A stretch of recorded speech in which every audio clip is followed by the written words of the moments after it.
Thanksgiving was coming up again, and I was already feeling that familiar knot in my stomach. You know the one. That mix of obligation and dread that settles in when you realize you'll be spending an entire day with people who barely acknowledge your existence until they need something. My husband Mark's family had their traditions down to a science.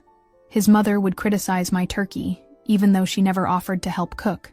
His brother Jake would show up late and complain about the wine selection, and his sister Sarah would let her kids run wild while she scrolled through her phone. I'd been married to Mark for 8 years, and in all that time, I'd never quite cracked the code of being accepted by the Andersons. They weren't outright mean, just dismissive. Like I was a piece of furniture that came with the house, useful when needed, easily ignored otherwise. Mark had a massive blind spot when it came to his family. He'd grown up as the golden child who could do no wrong, and somehow that protection extended to them, but never quite reached me. The thing is, I'd been quietly keeping this family afloat for years.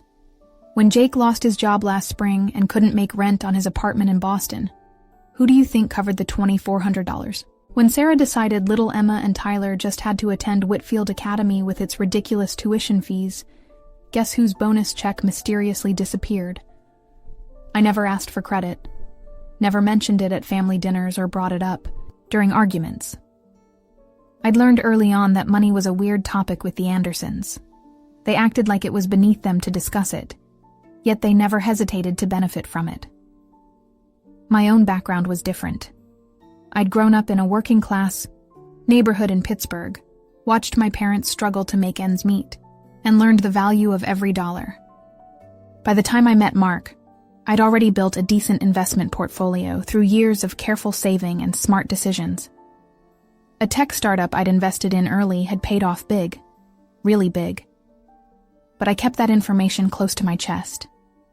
Why complicate things? That Tuesday before Thanksgiving, I was in our home office paying bills when Mark walked in. "Mom called," he said, not looking up from his phone.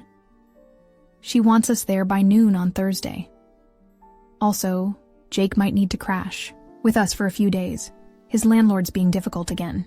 I didn't mention that Jake's landlord was probably tired of waiting for rent that I'd been secretly paying. Instead, I just nodded and went back to my laptop, transferring another month's rent to Jake's account.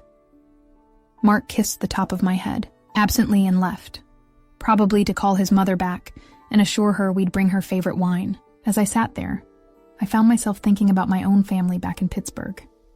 They never asked for handouts, never expected me to solve their problems with a check.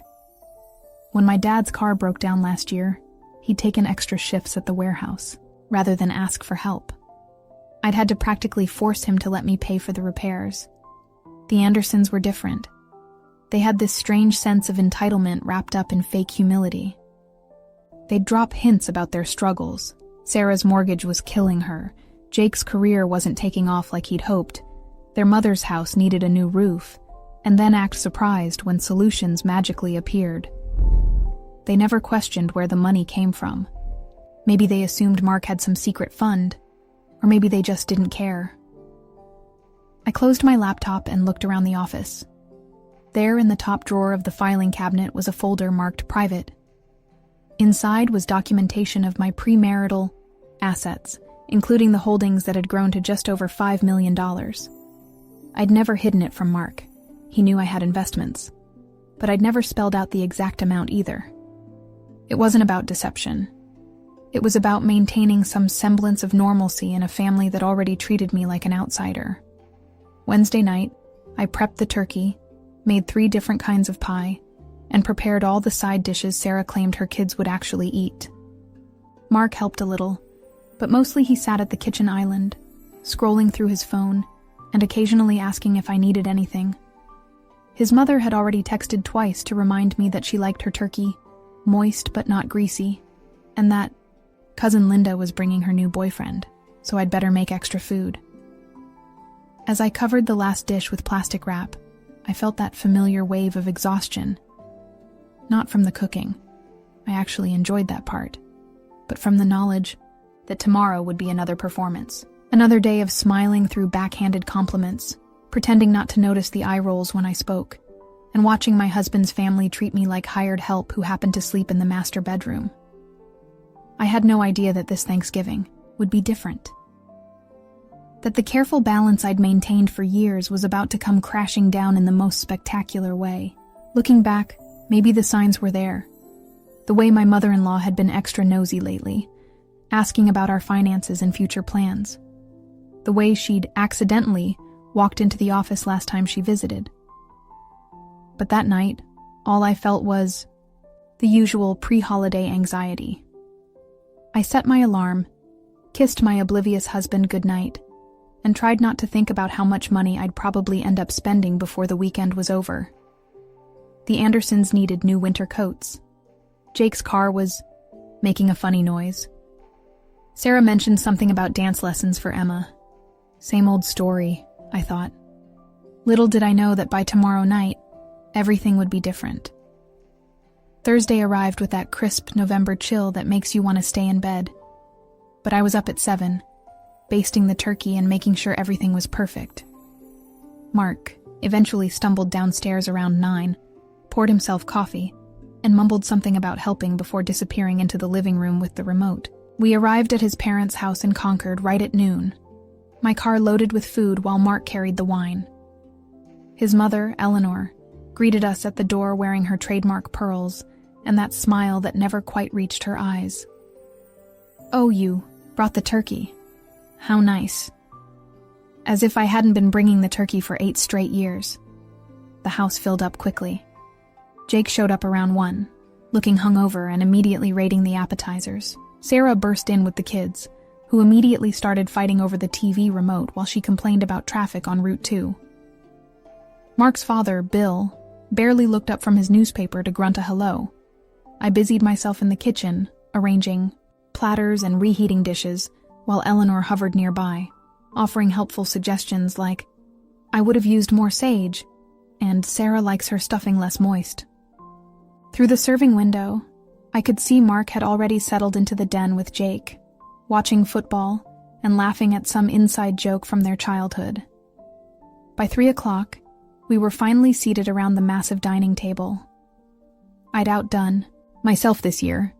The turkey was golden, the sides were perfect, and even Eleanor's cranberry sauce, the only thing she contributed, had its designated crystal bowl.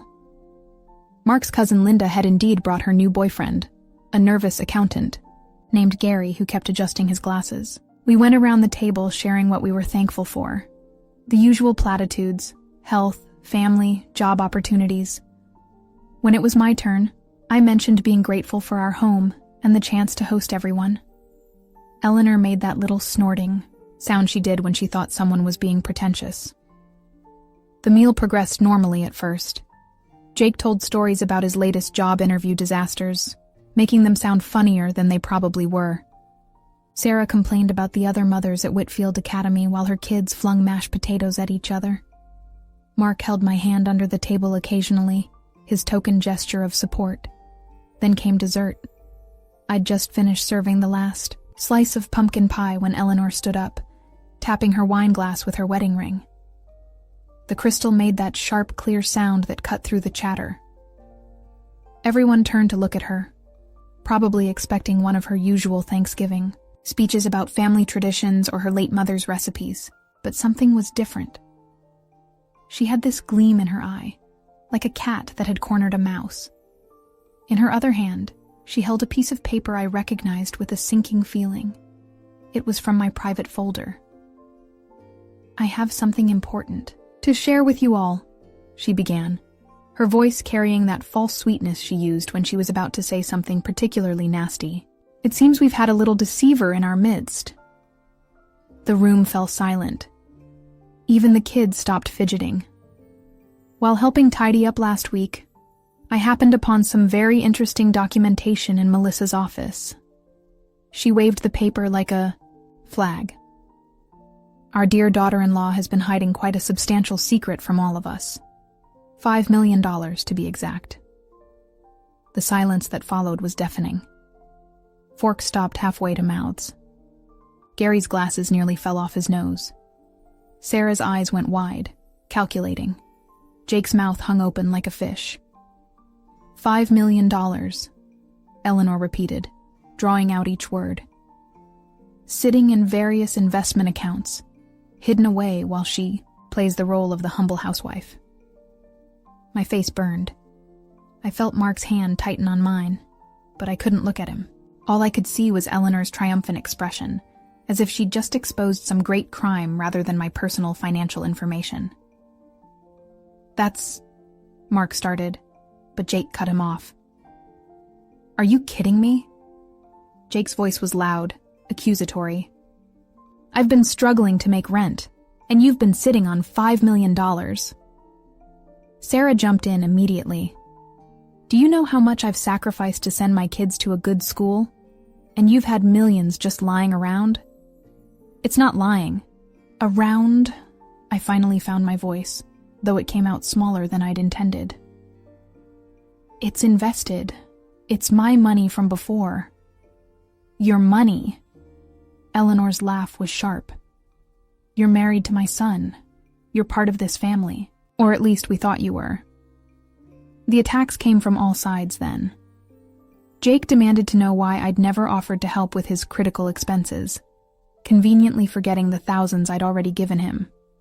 Sarah accused me of being selfish, of watching her struggle while hoarding wealth. Even Bill looked up from his end of the table with disapproval written across his face. You've been lying to us, Sarah spat. All these years, pretending to be one of us, when really you've been laughing at us behind our backs. I never lied, I protested, but my voice was drowned out. What else are you hiding? Jake demanded. What other secrets does the great Melissa have? I looked around the table, searching for one friendly face, one person who might understand. Linda looked uncomfortable. Gary was studying his pie like it held the secrets of the universe. And Mark just sat there, looking confused and hurt, caught between his family's outrage and what I hoped was loyalty to me. I think, Eleanor said, settling back into her chair with satisfaction, we need to discuss how this family moves forward. With this kind of resources available, surely we can address some of the struggles we've all been facing. The entitlement in her voice was staggering. She'd violated my privacy, exposed my personal finances to everyone, and now she was already planning how to spend my money. After all, she continued, family helps family. Isn't that right, Melissa? Or is that another concept you've been pretending to understand? The room erupted again. Jake started listing his debts. Sarah mentioned private college funds. Eleanor hinted about the kitchen renovation she'd been wanting. They weren't asking. They were demanding. As if my success was somehow their right. I sat there, my carefully prepared meal growing cold, watching my husband's family reveal their true colors. Every kind gesture I'd made, every secret check I'd written, every sacrifice I'd endured to keep the peace, none of it mattered. In their eyes, I wasn't generous. I was a liar, a hoarder, a fake who'd infiltrated their perfect family. And Mark? He just sat there, silent, while his family carved up my life's work like it was another side dish at the table. The man who'd promised to stand by me was frozen, unable or unwilling to defend me against his mother's ambush. That's when I knew. This wasn't my family. It never had been. The voices around the table blurred into white noise. Sarah was calculating private school tuition for the next decade. Jake had moved on to discussing a business venture he'd been considering. Eleanor was describing marble countertops. They were already spending my money in their minds, dividing it up like vultures over carrion. I stood up. The movement was so calm, so controlled, that at first nobody noticed. I picked up my plate, still half full of the meal I'd spent 2 days preparing, and walked to the kitchen. The conversation continued behind me, their voices growing more animated as they planned their newfound wealth. In the kitchen, I scraped my plate into the trash, rinsed it, and placed it in the dishwasher. Through the serving window, I could see Mark finally starting to speak, his hands gesturing weakly as he tried to say something to his mother. Too little. Too late. I walked back through the dining room without a word, past the table full of people who'd just shown me exactly what I meant to them, up the stairs to the guest room where I'd left my coat and purse. My movements were automatic, disconnected, like I was watching myself from somewhere far away. "Melissa?" Mark's voice drifted up from below. "Where are you going?" I didn't answer. In the guest room, I gathered my things methodically. Coat, purse, the scarf Mark's mother had given me 3 Christmases ago. I left that on the bed. Let her give it to someone who actually belonged in her family. The stairs creaked as I descended. The dining room had gone quiet now, all eyes turning to watch me. I paused at the front door, my hand on the knob, and looked back at them last time. Mark half standing from his chair. Eleanor with her satisfied smirk. Jake already looking annoyed at the interruption to his financial planning. Sarah clutching her phone, probably already browsing real estate listings. "Where do you think you're going?" Eleanor's voice cut through the silence. "We're not finished discussing this." I could have said so many things. Could have reminded them of every secret kindness, every check written, every sacrifice made. Could have pointed out their hypocrisy, their greed, their stunning lack of gratitude. Instead, I turned the knob and walked out. The November air hit my face like a blessing. I hadn't realized how suffocating that house had become until I was free of it. My car was parked behind Jake's beat-up Honda, the one I'd paid to repair, twice this year. I got in, started the engine, and drove away without looking back. I didn't have a destination in mind. I just drove, taking random turns, letting the familiar streets of Concord fade into the highway. Somewhere around Lexington, I realized I was crying. Not dramatic sobs, just quiet tears sliding down my cheeks. Whether they were tears of anger, sadness, or relief, I couldn't tell. My phone started buzzing before I'd even reached 128. Mark's ringtone, then Sarah's, then a number I didn't recognize. Probably Jake borrowing someone's phone. I let them all go to voicemail. What was there to say? They'd made their position crystal clear. By the time I reached the Marriott in Burlington, the sun was setting. The lobby was mostly empty. Not many people checking into hotels on Thanksgiving night. The desk clerk, a young woman with kind eyes, didn't comment on my red eyes or the fact that I had no luggage. She just handed me a key card and pointed toward the elevators. The room was sterile and peaceful. No family photos on the walls. No sounds of arguments drifting up from below. I sat on the bed and finally looked at my phone. 17 missed calls. 43 text messages. The family group chat was exploding. Jake. "This is ridiculous. Come back and let's talk about this like adults." Sarah.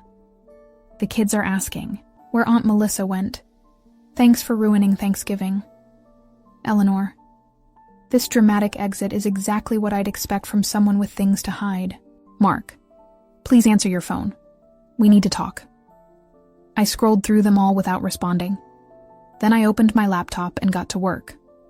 First, the automatic transfers. Jake's rent payment, scheduled for the 1st of every month, canceled. Sarah's kids' tuition assistance, canceled. The credit card I'd given Mark's parents for emergencies, canceled. One by one, I severed the financial ties that had bound me to this family. Next, the joint accounts. I transferred my portions, to accounts in my name only.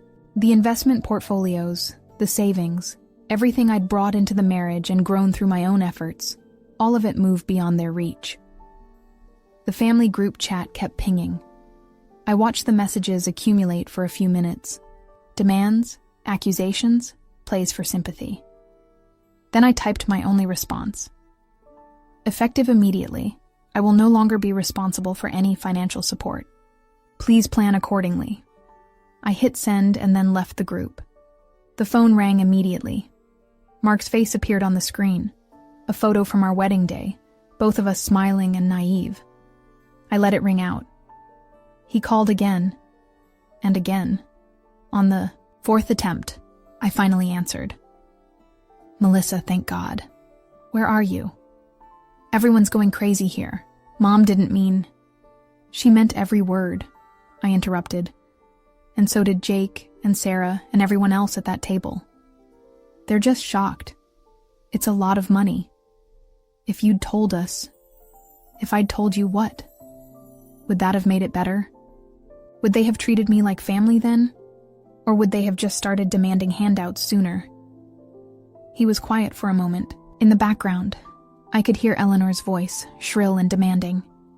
Just come back, he said finally. We can work this out. I'm done working things out, Mark. I'm done pretending that your family will ever see me as anything more than a bank account with legs. That's not fair, isn't it? Name one time your mother has ever said thank you. One time Jake acknowledged the help I've given him. One time any of them treated me like I belonged. More silence. Because we both knew I was right. What about us? He asked, his voice smaller now. I don't know, I admitted. I love you, Mark, but I can't live like this anymore. I won't. So what am I supposed to tell them? The fact that his first concern was still his family's reaction told me everything I needed to know. Tell them whatever you want. I'm done caring what the Andersons think. I hung up before he could respond and turned off my phone. That night, I slept better than I had in years. No anxiety about the next family gathering, no mental calculations of how much Jake's latest crisis would cost, no wondering if this would be the day Eleanor finally accepted me. Just peaceful, blissful silence. In the morning, I'd have to face reality, figure out my marriage, my living situation, my future. But for now, in this anonymous hotel room, I was free. Free from the obligations I'd never asked for, the family that had never wanted me, and the pretense that money could buy belonging. They'd wanted my $5 million. They'd made that abundantly clear. What they'd never wanted was me. And finally, after 8 years of trying to prove my worth through generosity and patience, I understood that no amount of money would ever be enough to purchase their love. The irony wasn't lost on me. They'd spent years taking my support for granted, treating my kindness as their due. And now, in their greed and entitlement, they'd lost it all. The golden goose was gone, and they'd have to figure out their own finances for once. I ordered room service, turkey sandwich, fries, and a glass of wine, and ate it while watching mindless TV. Outside, other families were probably still gathered around their tables, sharing genuine gratitude and real affection. The Andersons were probably still discussing how to divide up money that was no longer available to them, and I was finally, blessedly alone. It wasn't the Thanksgiving I'd planned, but it might have been the one I needed. Tomorrow would bring new challenges, but tonight, I was grateful for one thing above all: the courage to walk away. The Andersons had taught me something valuable that day. They'd shown me that some tables aren't worth sitting at, some families aren't worth joining, and some prices are too high to pay, even for belonging. The storm hit the next morning.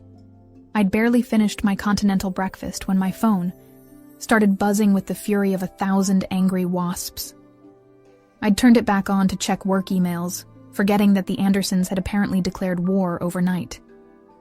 The first voicemail was from Eleanor, her voice dripping with the kind of righteous indignation she usually reserved for restaurant servers who forgot her very specific salad requirements.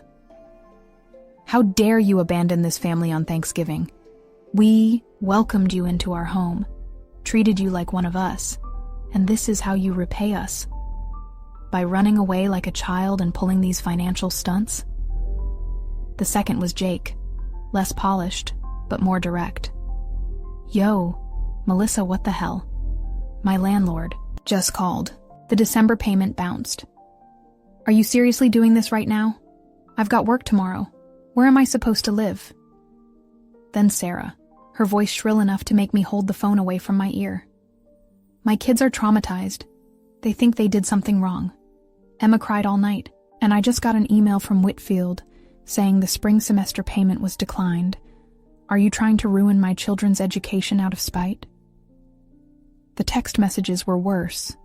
The family group chat had reformed without me, but individual. Messages poured in from every possible angle. Mark's Aunt Linda, who I'd met maybe 3 times, somehow felt entitled to share her opinion about my selfishness. Cousins I couldn't even name were chiming in with their disappointment. The Andersons had apparently activated their entire network, but it was Eleanor's text that really took the cake. I've consulted with my lawyer. As Mark's wife, you have obligations to this family. The money you earned during your marriage is marital property. We'll pursue this legally if necessary. I almost laughed. The money she was talking about, my $5 million, had been earned and invested years before. I'd even met Mark. I had every document to prove it. But the threat showed just how desperate they were, how entitled they felt to money they'd only learned about 24 hours ago. Mark called while I was checking out of the hotel. This time I answered, "Melissa, please. Mom's talking about lawyers. Jake's having a meltdown. Sarah won't stop crying. Can we just meet somewhere and talk?" "Are you calling to apologize?" I asked, rolling my suitcase to my car. "For what? I didn't do anything." And there it was. In his mind, sitting silent while his family attacked me wasn't doing anything. It was just being neutral. Swiss Mark, avoiding conflict at all costs.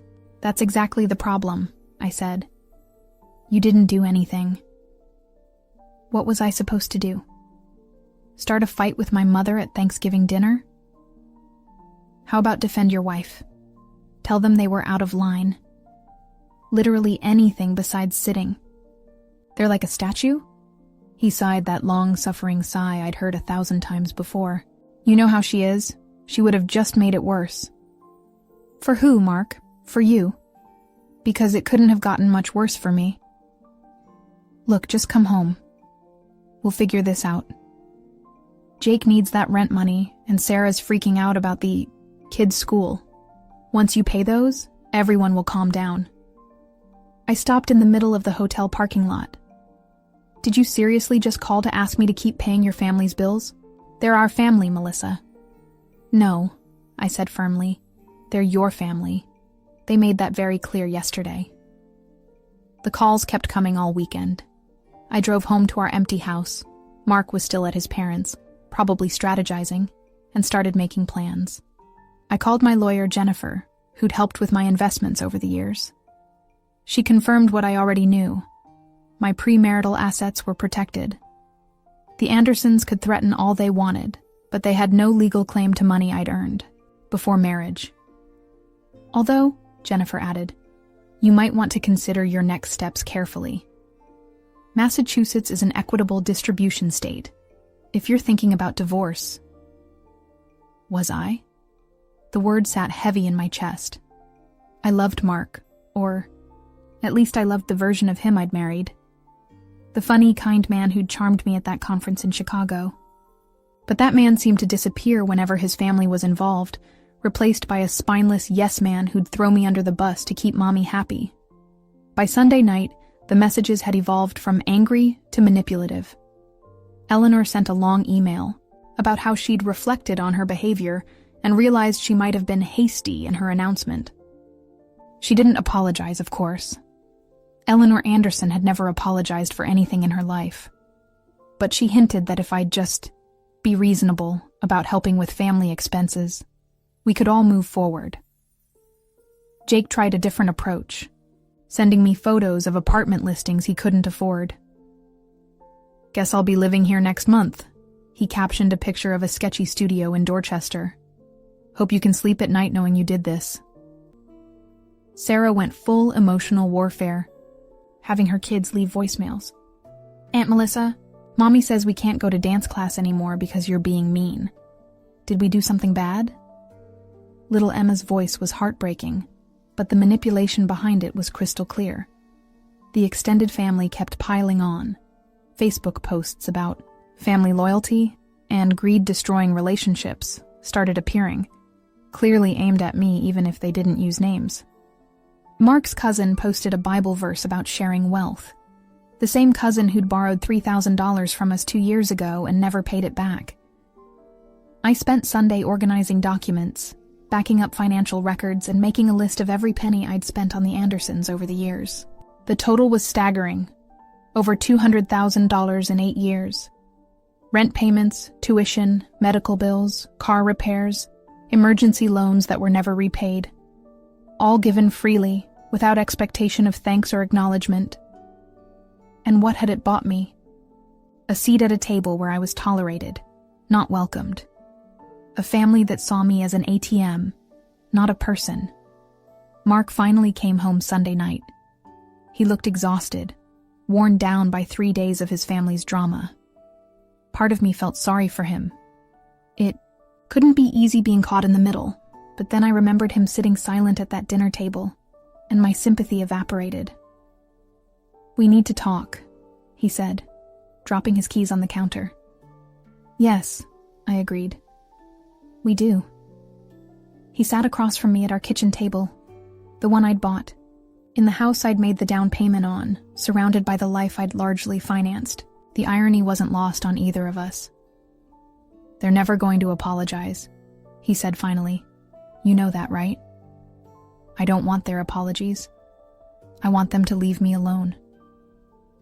They're my family, Melissa. I can't just cut them off. I'm not asking you to. I'm just done being their personal bank." He rubbed his face, looking older than his 36 years. "Jake might actually end up homeless." "No, he won't. He'll do what everyone else does. Get a second job, find a roommate, move somewhere cheaper. He's a grown man, Mark. It's time he acted like it. And Sarah's kids? We'll go to public school like millions of other children. They'll be fine. My mom thinks—" "I don't care what your mom thinks." The words came out harsher than I'd intended, but I didn't take them back. She invaded my privacy, humiliated me in front of everyone, and then had the audacity to threaten legal action. I'm done caring about Eleanor's opinions. We talked for hours, going in circles. He wanted compromise. Couldn't I just pay Jake's rent for a few more months? Help with the kids' school until Sarah figured something out? I held firm. The bank was closed. By the time we went to bed, nothing was resolved. We lay on opposite sides of our king-size mattress, the space between us feeling like an ocean. I stared at the ceiling, wondering if this was how marriages ended. Not with screaming fights or dramatic revelations, but with quiet recognition that sometimes love isn't enough to bridge fundamental differences. The Andersons had shown their true colors, and now Mark was showing his. He'd chosen his side, and it wasn't mine. The backlash was just beginning, but I'd weathered their storm of entitlement and manipulation. Whatever came next, I'd face it, without the burden of their expectations. My phone buzzed one last time. Eleanor again. "This isn't over. Family doesn't abandon family." I deleted the message without responding. She was wrong about one thing. This was definitely over. But she was right about another. Family doesn't abandon family. The Andersons had never been my family at all. The first week of December came with an unexpected gift. Silence. After the initial barrage of calls, texts, and threats, the Andersons seemed to have retreated to regroup. Or maybe they'd finally realized I wasn't budging. Either way, my phone stayed blissfully quiet, and I discovered something I'd forgotten existed. Peace. Mark and I were living like polite roommates. He'd get up early, make his coffee, and leave for work without much conversation. I'd work from my home office, grateful for the consulting business that let me avoid water cooler discussions about family drama. Evenings were spent in separate rooms, him watching TV while I read or worked on my laptop. We weren't fighting, we just weren't really talking. The second week, I started venturing out more. I met my college friend Lisa for lunch in Cambridge. She listened to the whole Thanksgiving disaster story with widening eyes. Wait, so they never said thank you? Not once? For all that money? Never, I confirmed, stabbing at my salad. It was just expected. Like I owed them something for marrying their son. Girl, you're a saint for lasting 8 years. I would have snapped after 8 months. It felt good to have someone validate my feelings. For so long, I'd wondered if I was being too sensitive, expecting too much. Lisa reminded me that gratitude wasn't a luxury. It was basic human decency. I also started therapy that week. Dr. Martinez came highly recommended, and her office in Brookline felt like a sanctuary. She listened without judgment as I unpacked years of feeling like an outsider in my own marriage. It sounds like you've been trying to buy belonging, she observed during our second session. But belonging isn't transactional. It's relational. She was right. I'd confused being useful with being valued, thinking if I just gave enough, helped enough, sacrificed enough, eventually they'd see me as family. But you can't purchase acceptance, and you can't finance love. By the 3rd week of December, I'd settled into a routine. Morning yoga, work, therapy twice a week, dinner with actual friends who liked me for more than my bank account. I rediscovered hobbies I'd abandoned: painting, hiking, reading something besides financial reports. Weekends that used to be filled with Anderson obligations were now mine to plan. I even visited my own family in Pittsburgh. My parents' modest house felt warmer than the Andersons' mansion ever had. Dad was still working at the warehouse. Mom was still teaching 3rd grade, and neither of them asked for a penny. When I offered to pay for their furnace repair, Dad actually looked offended. "We're not the Andersons, honey," he said gruffly. "We solve our own problems." The difference was stark. My family had pride, work ethic, and boundaries. The Andersons had entitlement, excuses, and expectations. Mark and I had our first real conversation 3 weeks after Thanksgiving. He came home from his parents looking defeated. "Jake's moving back home," he announced. "Lost his apartment." I kept reading my book. "That's unfortunate. Sarah's putting the kids in public school.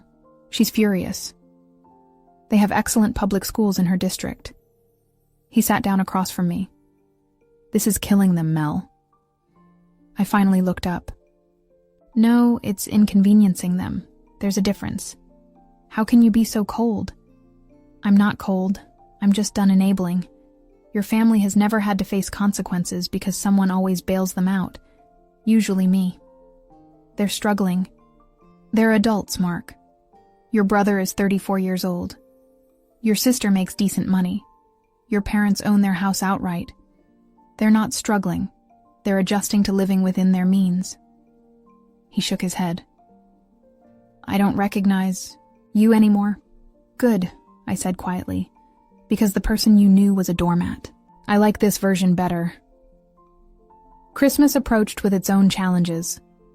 The Anderson family Christmas was a big production. Matching pajamas, elaborate gifts, Eleanor's famous prime rib. Mark asked if I'd reconsider, just for the holiday. "Your mother threatened to sue me," I reminded him. "I don't think she wants me at her Christmas table." She didn't mean it. She was just emotional. She meant it enough to pay a lawyer for a consultation. Jennifer heard from her attorney. That shut him up. Eleanor had indeed consulted a lawyer, who'd presumably told her she had no case. The inquiry had gone nowhere, but the intent was clear. She'd tried to legally force me to fund her family's lifestyle. Instead of the Anderson Christmas spectacular, I spent the holiday with my friend Maria and her family. Their celebration was chaos. 3 kids, 2 dogs, and relatives speaking a mix of English and Spanish. But it was warm, genuine chaos. When Maria's mother-in-law hugged me goodbye, she meant it. No ulterior motives, no mental calculations of what I might be worth to her. Mark spent Christmas with his family. He texted me pictures, forced smiles, smaller gift piles, Eleanor's tight expression. Jake was clearly drunk by noon. Sarah's Kids looked confused by their scaled-down presence. I felt a twinge of guilt, then remembered Dr. Martinez's words. You're not responsible for other people's expectations. January brought a new year and new perspectives. I joined a hiking group, started taking art classes, and even considered the novel I'd always wanted to write. Without the constant drain of Anderson drama, I had energy for my own life. The silence from that side was total now. No more manipulative texts, no guilt-tripping voicemails, no Facebook posts about family loyalty. They'd apparently accepted that the bank was permanently closed. Or maybe they were just too proud to keep begging. Mark and I were growing further apart. He'd started spending more time at work, more weekends with his family. We had the talk in February. Calm, mature, and devastating. I can't do this anymore, he said. I'm torn between you and them constantly. You chose them on Thanksgiving, I pointed out. You've been choosing them ever since. They're my family. I was supposed to be your family too. We agreed to separate.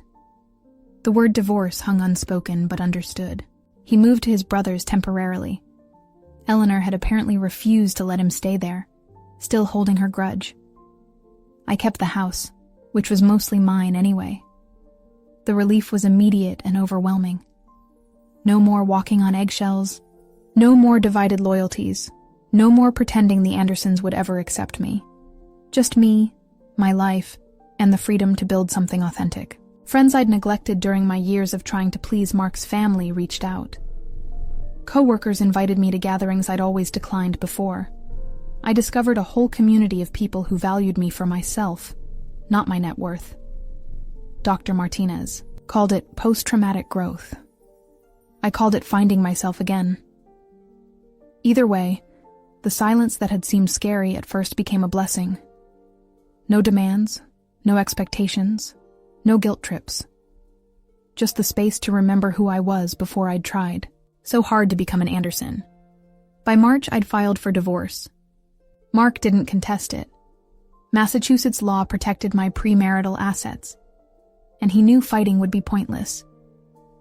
We divided what little we'd acquired together fairly. No drama, no lengthy battles. Just the quiet end of a marriage that had been doomed from the moment his mother decided I didn't belong. The last time I heard anything about the Andersons was through a mutual friend. Jake was working 2 jobs to pay rent. Sarah had downsized her house. Eleanor had given up her country club membership. They were surviving, adapting, doing what millions of people do every day, living within their means. I felt no satisfaction in their struggles, but no guilt either. They'd made their choices, revealed their priorities, and broken whatever tenuous bonds we'd had. The silence between us wasn't angry anymore. It was just final. My phone rang less these days, but when it did, it was people who actually wanted to talk to me, not my wallet. My calendar was full of activities I chose, not obligations I endured. My bank account was mine to manage, invest, or spend as I saw fit. The silence that had followed my Thanksgiving exit wasn't an empty void. It was a clean slate, and I was finally ready to write a better story on it. It took 18 months for the first crack to appear in the Anderson wall of silence. The email came on a Tuesday morning in May, while I was reviewing contracts for a new client. Sarah's name in my inbox made my stomach clench, a Pavlovian response I'd thought I'd overcome. But curiosity won, and I opened it. Melissa, I know you probably hate me, but I need to talk to you. Please. That was it. No context, no explanation, just desperation barely contained in 2 sentences. I deleted it and went back to work, but it nagged at me all day, that familiar pull of other people's problems trying to become mine. 3 days later, she called. I almost didn't answer, but something, maybe closure, maybe curiosity, made me pick up. Melissa? Oh, thank God. I wasn't sure you'd... thank you for answering. Her voice sounded different. Older. Tired. What do you want, Sarah? Can we meet? Coffee? I know I have no right to ask, but please. Against my better judgment, I agreed. We met at a Starbucks in Newton neutral territory. The Sarah who walked in looked nothing like the perfectly put-together suburban mom I remembered. Her designer clothes had been replaced with Target basics. The expensive highlights were grown out. She looked like what she was, a single mother, struggling to make ends meet. "Thank you for coming," she started, clutching her coffee like a lifeline. "I didn't think you would." "I almost didn't. What's this about?" She took a shaky breath. "I wanted to apologize for Thanksgiving, for everything after, for God, for all of it." I waited. I'd learned in therapy not to fill silences, not to make things easier for people who'd never made things easier. For me. "We were horrible to you," she continued. "I was horrible. You'd been helping us for years, and we treated you like you owed us something, like your money was somehow our right." "Yes," I agreed simply. "You did." She flinched but continued. "Emma asked about you the other day. She wanted to know why Aunt Melissa never visits anymore. I didn't know what to tell her. The truth might be a good start. That her mother was a greedy, entitled bitch who destroyed the only stable relationship in our family. The self-awareness was new, unexpected. "I'm in therapy now," she explained. "Started after Tom left. That's not your problem. But I'm learning a lot about myself, about our family, about how toxic the whole dynamic was." Her ex-husband had left 6 months after I'd cut off support. Apparently, without the cushion of my secret subsidies, their marriage couldn't survive financial reality. I felt a twinge of sympathy before remembering that she'd made her choices. "Why are you really here, Sarah?" She looked down at her coffee. "The kids have been asking about college. Emma's so smart, Melissa. Straight A's, even in public school. She wants to be a doctor, and I don't have..." There it was. The real reason. It always came back to money. "I see," I said, starting to gather my things. "No." She grabbed my wrist. Yes, I'm struggling, but that's not why I asked you here. I'm not asking for money." I sat back down slowly. "I'm asking for forgiveness," she said quietly. "Not because I need your help. I know that door is closed. But because I need to live with myself. Because my children deserve a mother who owns her mistakes." We talked for another hour. She told me about the reality check of the past 18 months. Jake still lived at home, working construction and drinking too much. Eleanor had become increasingly bitter, alienating old friends with her constant complaints. The family gatherings were tense, full of blame and recrimination. "We destroyed something good because we were greedy," she admitted. "You were the best thing that happened to our family, and we threw it away for money that was never ours to begin with." 2 weeks. Later, another email arrived. Jake this time. "Hey Melissa, I know I'm probably the last person you want to hear from, but I wanted you to know I finally got my own place. Been sober for 3 months, working steady. I'm sorry for everything. You deserved better from all of us." I didn't respond, but I felt something shift. Not forgiveness exactly, but maybe the beginning of letting go. The real shock came in July. An actual letter, handwritten on Eleanor's monogrammed stationery. "Melissa, I have started and stopped this letter a dozen times. My pride makes it nearly impossible to write, but my conscience demands it. I was wrong. Not just about the money, but about everything. You tried so hard to be part of our family, and I kept you at arm's length because I was threatened. You were successful, independent, accomplished. Everything I'd told myself a proper wife shouldn't be. When I found those financial documents, I felt vindicated. Finally, proof that you were hiding something, that you weren't perfect. I used it as a weapon because I was small and petty and jealous.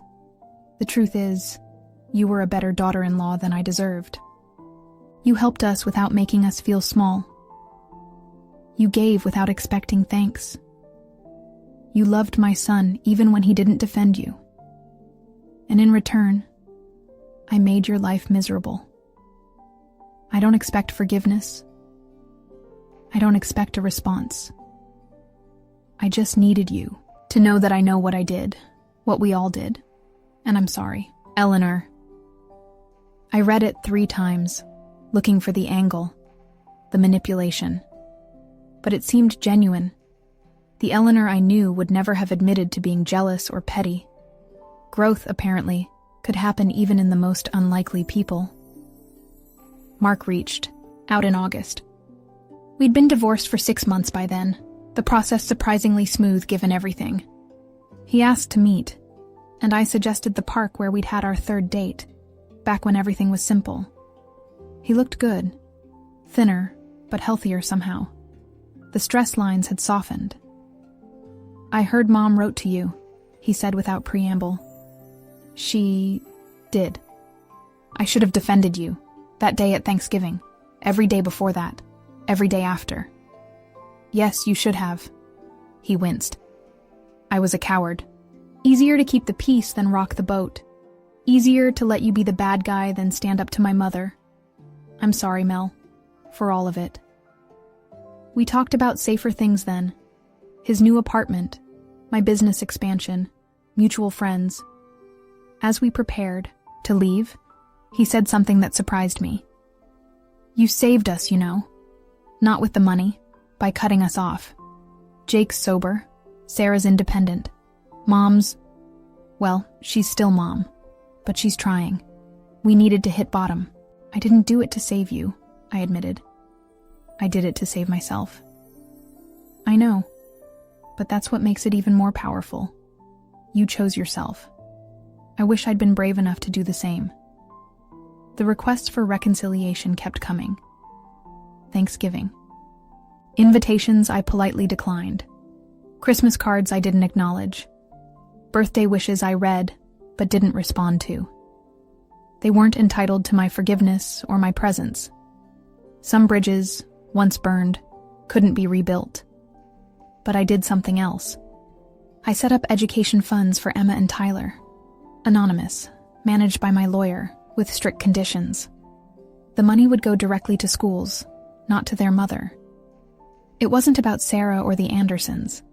It was about 2 kids who didn't choose their family any more than I had. I ran into Jake at a hardware store the following spring. He was buying supplies for a renovation job, looking healthier than I'd ever seen him. Melissa, he said, clearly shocked. Hi, Jake. I'm glad I ran into you. I wanted to thank you. For what? For cutting me off. For forcing me to grow up. I was 34 years old, letting my sister-in-law pay my rent. That's embarrassing. But it was easier than facing my problems. He told me about his sobriety journey, his steady job, the small apartment he was proud to pay for, himself. There was dignity in his voice that hadn't been there before. I'm happy for you, Jake. Really. I know we can't go back, he said. What we did, how we treated you, it was unforgivable. But I wanted you to know that it wasn't for nothing. The lesson landed. Finally. I watched him walk away, this man who'd once demanded my money as his birthright, now proud of earning his own way. Maybe people could change, but change didn't mean reconciliation. The Andersons had learned their lessons, found their own strength, grown in ways they never would have if I'd kept enabling them. Their apologies seemed genuine, their remorse real. But that didn't erase 8 years of treatment that had nearly broken me. I'd built a new life without them. Real friendships, a thriving business, peace of mind. I dated occasionally, cautiously, making sure any potential partner understood that my success was mine to share by choice, not obligation. I traveled, wrote, painted. I visited my parents regularly, helped them retire comfortably. I gave generously, to causes I believed in, on my own terms. The Andersons' apologies came too late to repair what they'd broken. But maybe that wasn't the point. Maybe the apologies weren't really for me. They were for themselves, part of their own journey toward becoming better people. And maybe that was okay. I kept Eleanor's letter, not out of sentiment, but as a reminder. A reminder that entitlement can be unlearned, that growth can happen at any age, and that sometimes the kindest thing you can do for someone is refuse to enable their worst impulses. Every Thanksgiving since that fateful one, I've hosted a dinner for chosen family, friends who celebrate my success without expecting to profit from it, who value my presence more than my presence. We go around the table sharing gratitudes, and every year I give silent thanks for the same thing. The courage to walk away from a table where I was never truly welcome, and the wisdom to build my own where I finally belonged. The Andersons had their table. I had mine, and that was exactly as it should be.